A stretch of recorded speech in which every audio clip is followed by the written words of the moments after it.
तो दोस्तों, जैसा कि आप सब जानते हैं कि सोनू ने अपनी बिल्ली को ले जाकर अपने रूम में बालकनी में एक बॉक्स में छुपा दिया था।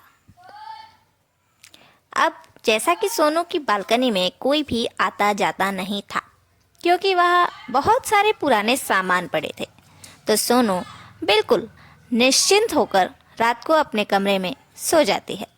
तभी अचानक से वो बिल्ली उसके बालकनी से बाहर निकलकर सोनू को कमरे से बाहर निकलकर हॉल में चली जाती है। सोनू रात को अपना दूध पीना भूल गई थी और वो दूध हॉल में ही छूट गया था। उस दूध को बिल्ली जाकर पी जाती है। उसके बाद वो वहाँ से ग्लास गिराकर कहीं चली जाती है। माता पिता की नींद खुल जाती है।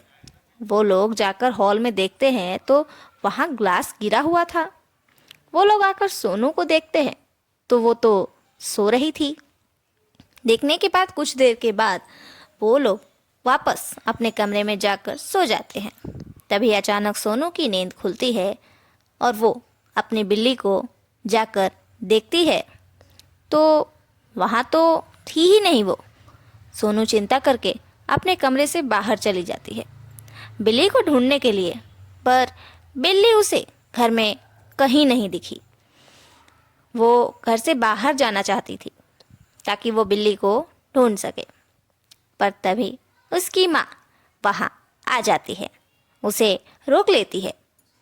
माँ के सवाल करने पर सोनू ने जवाब दिया, माँ वो मुझे नींद नहीं आ रही थी ना, तो मैंने सोचा थोड़ा बाहर जाकर वॉकिंग कर लूँ। पर सोनू की माँ ने उसे मना कर दिया और कमरे में भेज दिया। सोनू को चिंता से नींद नहीं आ रही थी, फिर भी वो चुपके से घर से बाहर चली ही जाती है। उसके बाद वो जाकर बिल्ली को ढूंढने लगती है।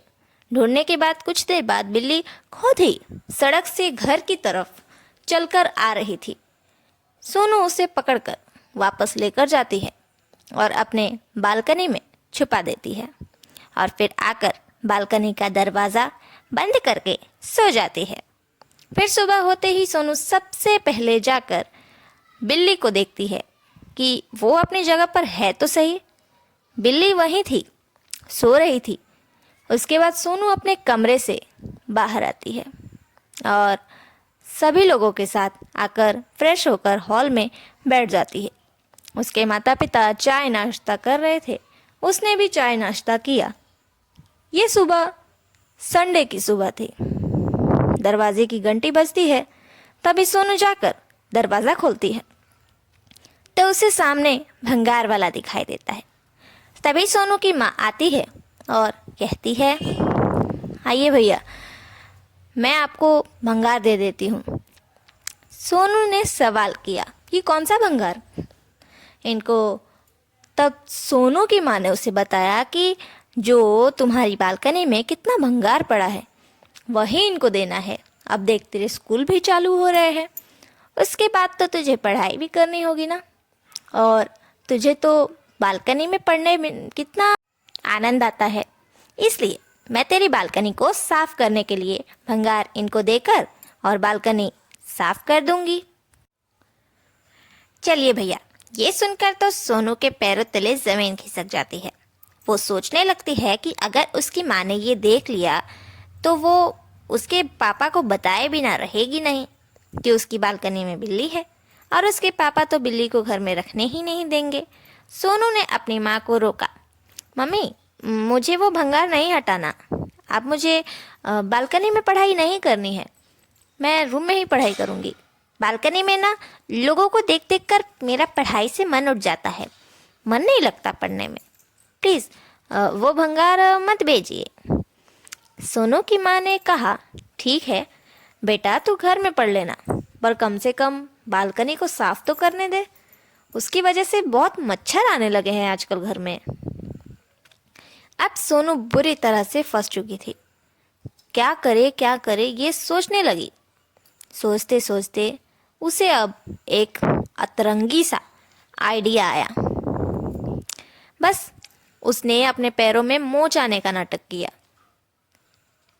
वो अचानक से ज़मीन पर गिर जाती है और ज़ोर ज़ोर से चिल्लाने लगती है, मेरा पैर फिसल गया, मुझे मोच आ गई, मुझे मोच आ गई। ये देखकर उसके माता पिता हैरान हो गए, परेशान हो गए और उसके पास आ गए और भंगार वाले को वहां से जाने को कहा। अब सोनू खुश हो गई। उसके बाद डॉक्टर आता है, सोनू के पैरों को चेक करता है। उसे तो कोई मोच ही नजर नहीं आ रही थी, पर सोनू कहती थी कि बहुत दर्द हो रहा है, बहुत दर्द हो रहा है, अच्छे से चेक कीजिए। इसके बाद डॉक्टर ने एक स्प्रे दिया जिससे उसे दर्द में राहत मिलती। वो उस पर अपने मोच पर स्प्रे लगाती है। उसके बाद अब उसकी माँ उसकी मोच पर स्प्रे लगाकर चली गई। अब दोपहर हो गई। सब लोग खाना खाकर अपने अपने कामों में बिजी हो गए, आराम करने लगे। तब सोनू उठकर जाकर बिल्ली को देखती है। बिल्ली वहीं थी, पर जैसे ही सोनू उसके साथ खेलने के लिए उसे अपनी गोद में उठाती है, वैसे ही वो कूद कर वहां से बाहर चली जाती है और सीधा सोनू की मम्मी के कमरे में चली जाती है। ये देखकर सोनू परेशान हो जाती है कि आखिर सबकी नज़रों में उसके पैरों में मोच है, वो चलकर जाए भी तो कैसे। वहाँ सोनू की मम्मी फेस पैक लगाकर बैठी होती है और आंखें बंद करके, और बगल में उनकी कॉफ़ी रखी हुई होती है। बिल्ली जाकर सोनू की मम्मी की कॉफ़ी ही पी जाती है और चुपचाप वापस आ जाती है। लेकिन अब सोनू की माँ ने कॉफ़ी पीने के लिए जैसे ही कप उठाई, कप तो थाली था। बस अब आगे क्या होगा ये देखने के लिए आपको देखना पड़ेगा कहानी का पार्ट 3। अभी तक के लिए इतना ही काफ़ी है। आगे के लिए अपना सस्पेंस बनाए रखिए और देखना बिल्कुल मत भूलिएगा हमारी कहानी का पार्ट 3।